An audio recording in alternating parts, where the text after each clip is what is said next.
Welcome to another enlightening journey through the depths of the enigmatic universe. I'm your guide, Clifton 3D, and today marks the sacred passage to our cherished series, Sunday Bible Stories. Within the timeless pages of the Bible, today we embark upon the narratives woven into Genesis chapter 38 and 39. Join me as we unravel these profound chapters and delve into the wisdom and revelations they hold. So without further delay, let's immerse ourselves in these tales that continue to shape our understanding of existence.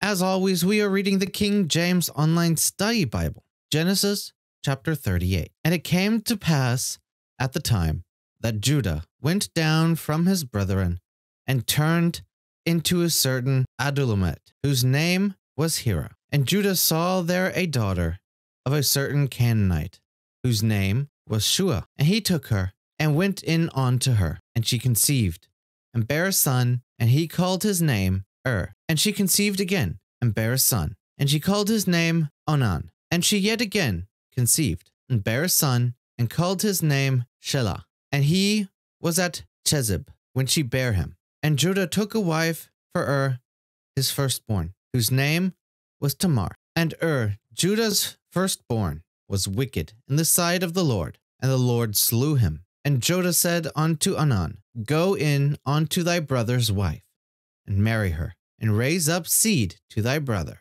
And Onan knew that the seed should not be his. And it came to pass, when he went in unto his brother's wife, that he spilled it on the ground, lest that he should give seed to his brother. And the thing which he did displeased the Lord, wherefore he slew him also. Then said Judah to Tamar, his daughter-in-law, Remain a widow at thy father's house, till Shelah my son be grown. For he said, Lest peradventure he die also, as his brethren did.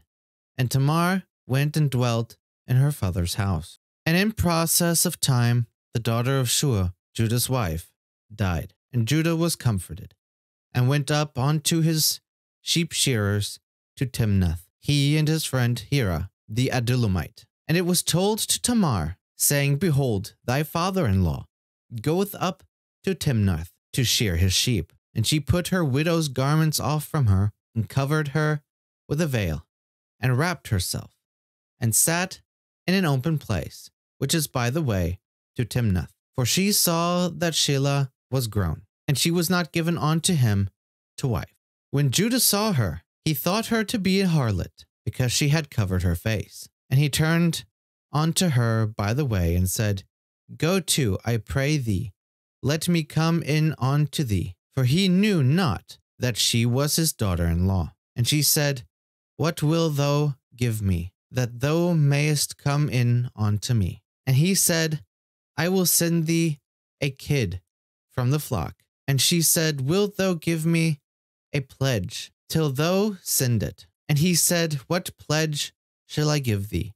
And she said, Thy signet, and thy bracelets, and thy staff that is in thine hand. And he gave it to her, and came in unto her, and she conceived by him. And she arose and went away, and laid by her veil from her, and put on the garments of her widowhood. And Judah sent the kid by the hand of his friend, the Adullamite, to receive his pledge from the woman's hand, but he found her not. Then he asked the men of that place, saying, Where is the harlot that was openly by the wayside? And they said, There was no harlot in this place. And he returned to Judah, and said, I cannot find her. And also the men of the place said that there was no harlot. in this place. And Judah said, Let her take it to her, lest we be shamed. Behold, I sent this kid, and thou hast not found her. And it came to pass about 3 months after, that it was told Judah, saying, Tamar, thy daughter-in-law hath played the harlot. And also, behold, she is with child by whoredom. And Judah said, Bring her forth, and let her be burnt. When she was brought forth, she sent to her father-in-law, saying, By the man whose these are, am I with child? And she said, Discern, I pray thee, whose are these? The signet, the bracelets, and staff. And Judah acknowledged them, and said, She hath been more righteous than I, because that I gave her not to Shelah my son. And he knew her again no more. And it came to pass in the time of her travail that, behold, twins were in her womb. And it came to pass when she travailed that the one put out his hand, and the midwife took and bound upon his hand a scarlet thread, saying, This came out first. And it came to pass, as he drew back his hand, that behold, his brother came out. And she said, How hast thou broken forth? This breach be upon thee. Therefore his name was called Pharez. And afterward came out his brother, that had the scarlet thread upon his hand, and his name was called Sarah. So that was chapter 38 of Genesis. Very interesting chapter. A very interesting family dynamic going on, and God is clearly not pleased with this family. Now, we don't know why the first son was considered wicked. Clearly, if God decided to slay him, it must have been pretty bad, because look how long he allowed Sodom and Gomorrah to be around before he, decided to nuke the places. Now, the second son who was slain because he decided on the ground. But you see, now there's precedents, Now, look, this may be the first time that something like this happened. A man dies, his wife becomes a widow, and his brother might be, he doesn't have a wife, would marry her, make her, continue to make her an honest woman, and, keep her being a part of the family. Now, look, in today's world, that's probably not something that would happen, that is normal, probably wouldn't happen. Probably a lot of people would frown upon it. Like, okay, so your brother dies and now you're going after his wife, and how respectful, right? That's probably how a lot of people would see it today.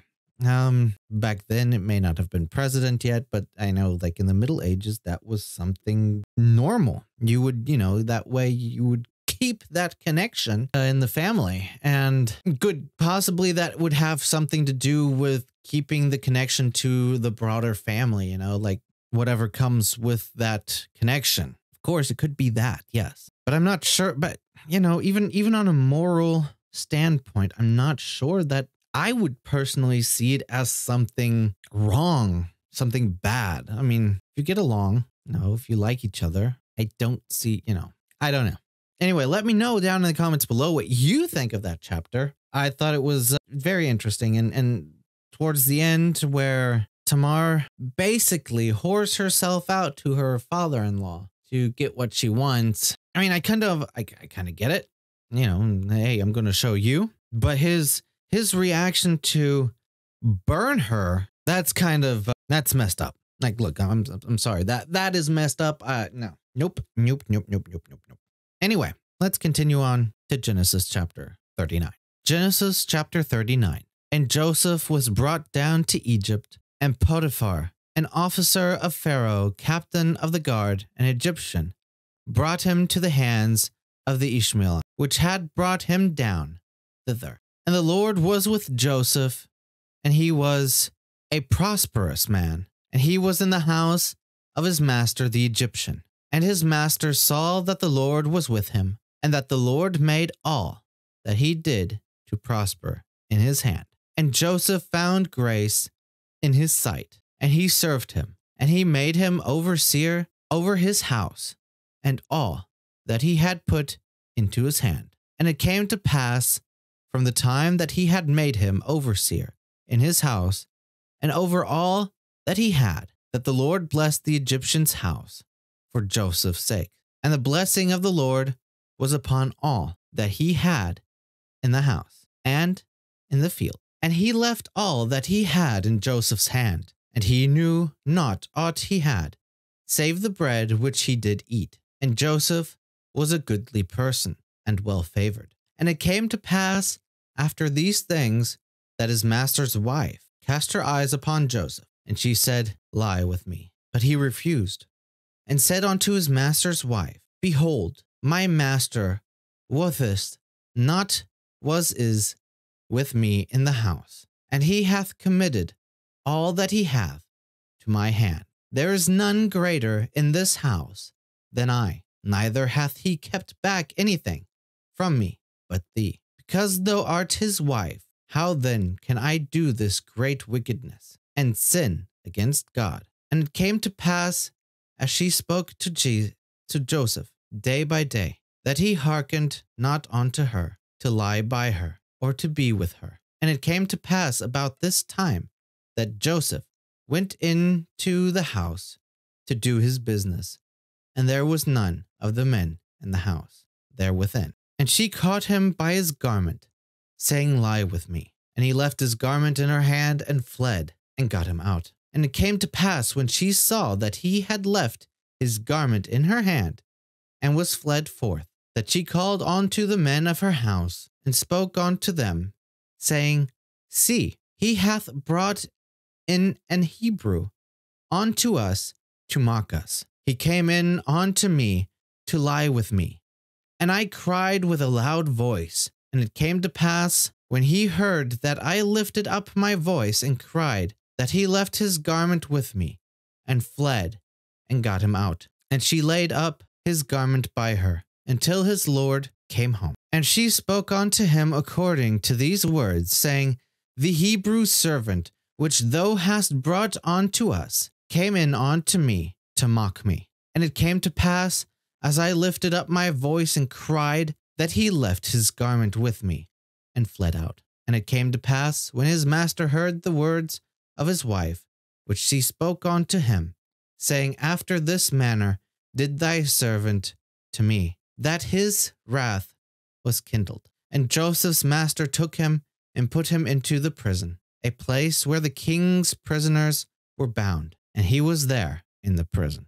But the Lord was with Joseph, and shewed him mercy, and gave him favor in the sight of the keeper of the prison. And the keeper of the prison committed to Joseph's hand all the prisoners that were in the prison, and whatsoever they did there, he was the doer of it. The keeper of the prison looked not to anything that was under his hand, because the Lord was with him, and that which he did, the Lord made it to prosper. So that was chapter 39 of Genesis. We go back to Joseph, who was basically enslaved by his brothers and sold off to be taken to Egypt. There he found a master who he could serve, and it seemed, everything was going pretty well until the wife of the master decided that, she wanted a little bit more from Joseph, like, hey, Joseph, come on, But he refused her. And I think that refusal made her petty. So I don't know. I can imagine that possibly the Egyptians would have issues with Hebrews. Could well be. But if the master saw that Joseph was blessed by God and therefore allowed him in his house and to help his house prosper, perhaps the master knew that he was Hebrew. I'm not sure. I don't know. It doesn't say in the story. Let me know down in the comments below what you think. But I'm not entirely sure if, seeing that he was circumcised made her extra angry, or if it was just because, she felt petty because he refused her, and that just in addition to it, I'm not entirely sure. But interesting chapter. I'm looking forward to learning more about it. Let me know down in the comments below what you think. I hope you enjoyed today. I hope you enjoyed these 2 chapters. They were certainly interesting, and definitely do let me know your thoughts on them. Anyway, I wish you all a great, blessed Sunday and a great week to come. Thank you all for stopping by. Until next time, take care.